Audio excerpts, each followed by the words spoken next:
Okay, we're over here on the north side of the garage. The rain gutter downspout discharges directly onto the roof. That's going to cause it to age prematurely. We've got some of our little shingles. We've got our step flashing going up the side, and we've got a shingle curling up right there. And I think I remember this where the counter flashing was overlapped from the previous inspection, and it's supposed to be curled in and sealed, and I guess that's the way they curled it in and sealed it. Not too impressive right there. You can see it from the street, not from 6 feet, from the street. Now this is a good time here. Just study the way shingles are installed for a moment. We got a little deflection right here. Okay, the technical word for that is sumping, and I don't usually call it out. I call it a deflection. If it's sumping, if I can see some structural integrity, if I get in the attic, I might change my mind about this. But if I'm looking at the framing and stuff, do I wish that it was straight? I do. But if you get a closer look at any one of these other houses, you're going to find this deflection, unfortunately. So I'm not going to call it normal, okay? But it's not unexpected, and it's typical. It's typical. So there's that.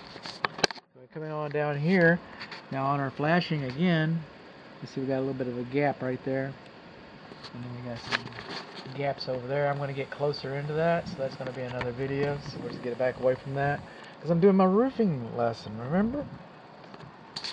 Okay. If you'll notice, the shingles, this is the first course, second course, third course, and they start so that all the shingles overlap each other going down, so that any water that comes onto the roof cascades down off of the roof. And then they extend about half an inch or so over the edge so that the water doesn't curl back in. That's what they do. And then, before we put the roof on, what are these nails for? Christmas lights or something? We're doing some Christmas lights up here? It's not right. What are those things? You got any more? I just come up to one place that has them? That's kind of weird. That's creepified.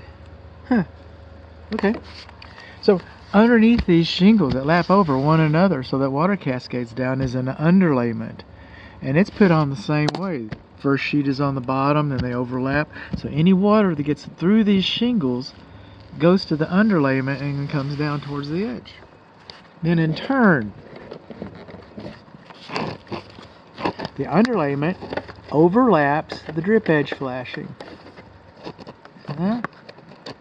And then in turn, the drip edge flashing is supposed to overlap the rain gutter. You're not supposed to have that gap right there. You think water can get down in that gap? I do.